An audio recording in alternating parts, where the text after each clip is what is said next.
SEO benchmarking is like checking your site's report card, but instead of grades, you are tracking traffic and performance against your competitors or your past performance. Here's the thing, great SEO isn't just about hitting publish and hoping things will work.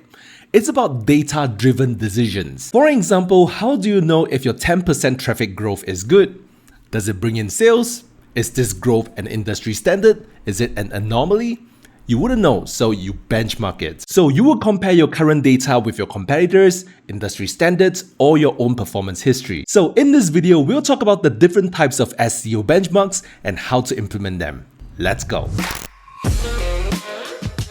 Hey, it's Jack from RankMath, the one SEO plugin that empowers millions of WordPress users, and this channel is all about helping you grow your search traffic. So if you're new to us, subscribe. So what exactly is benchmarking? To simply put, benchmarking equals measuring against a standard. It is the process of comparing your current performance to a reference point, like your competitor performance, industry standard, or your own past performance. It's how businesses answer the questions, are we doing well? And how can we do better? So in terms of SEO benchmarking, you could be measuring a range of metrics like traffic, rankings, backlinks, conversions, click-through rates, etc. Unlike a one-time SEO audit, benchmarking is an ongoing process. And the thing is, every business has its own needs and a set of unique benchmarks.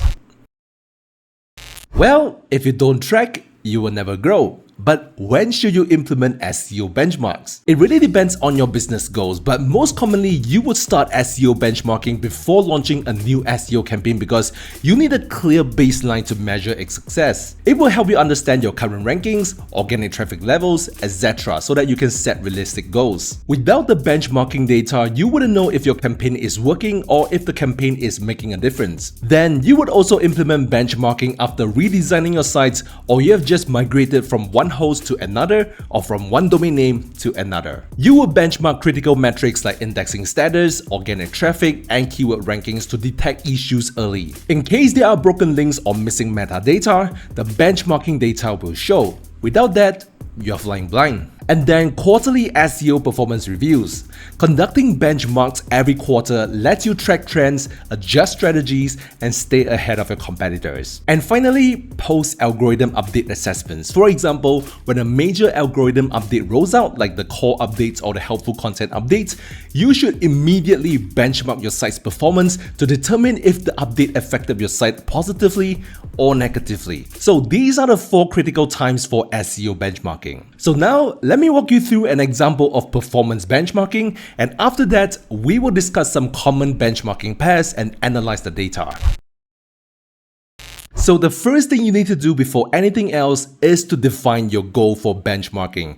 And let's say that our goal is to know if our organic search traffic is performing well quarter over quarter. As you can see, our imaginary business started in 2018. And since then, we have been tracking our performance metrics like revenue, conversions, traffic, and these information can be found in Google Analytics. And then search clicks, impressions, and click-through rate. These information can be found on Google Search Console. These are the SEO metrics that the business decides to track. It might be different for your business.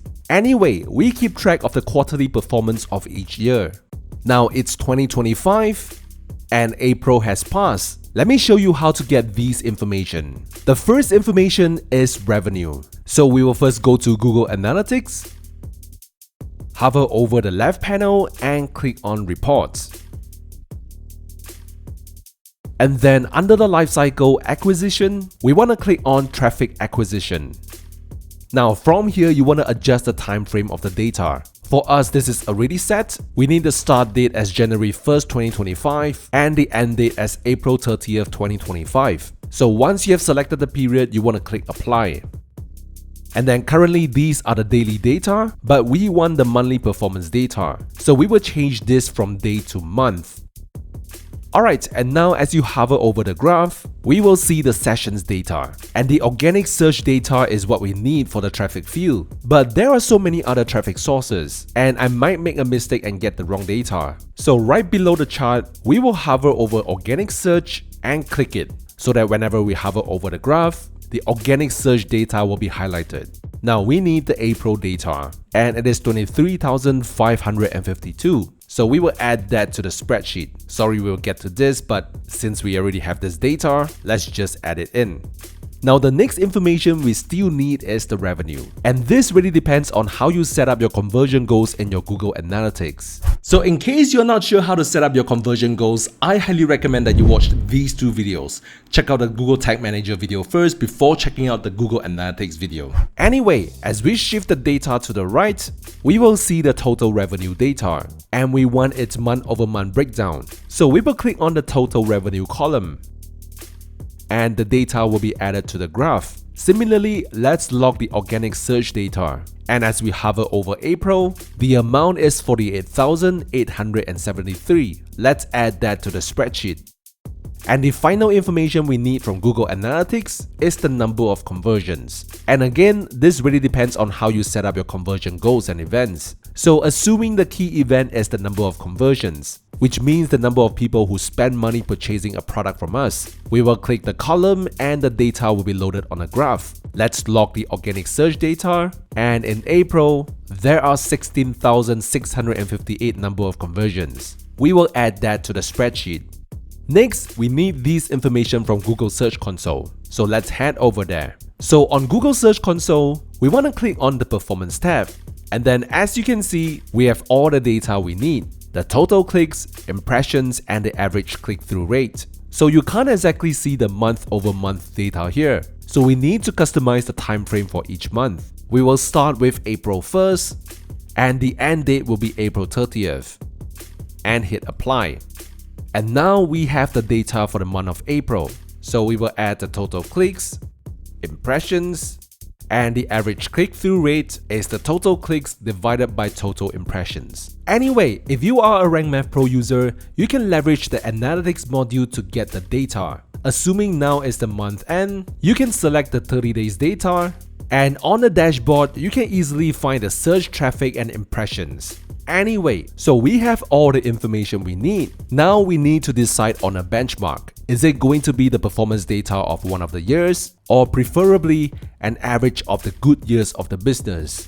If we look through the data, 2018 is the year we start off, so there are months we do not have data. As a result, this is not a good benchmark to use because this is not a standard. Let's go to 2019, we had a good year, but 2020 is an anomaly because of COVID. Sales dived and everything went downhill. So this is not a good benchmark as well. Now fast forward to 2021, everything was back to normal. In 2022, our business grew, and then 2023 was a good year as well. So over the 3 years, we have experienced good steady growth. And it will be great if we can continue to beat the average of those 3 years. It makes sense, right? So over on our benchmark tab, we have used the average of the 3 years for benchmark. Remember, we have split the data into quarters. So this value is the 3-month revenue of 2021, 2022, and 2023 divided by 3. The same goes for the other data as well. We have the average of the 6-month benchmark, 9-month benchmark,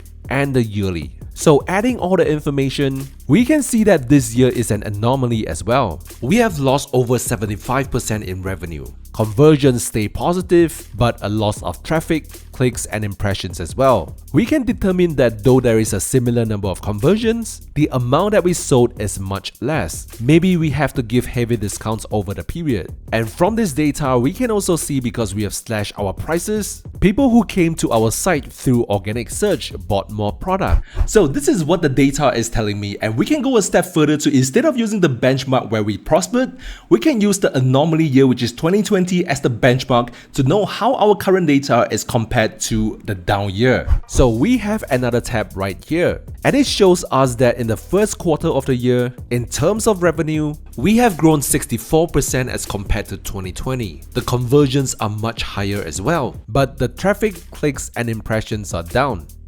So it really depends on what you want to use as the benchmark. There is no set standard. As long as the data compared can paint the picture you want to see, that will be the benchmark you want to use. I hope it makes sense. And I hope that it is clear to you how a performance benchmark should look like. Feel free to track the average ranking position and the bounce rate or the engagement rates if you want. Alright, now let's discuss the benchmark pairs that businesses commonly use. So other than benchmarking your past SEO performance, it is equally critical to compare your metrics against your competitors and industry standards. This helps identify gaps, uncover opportunities, and prioritize actions.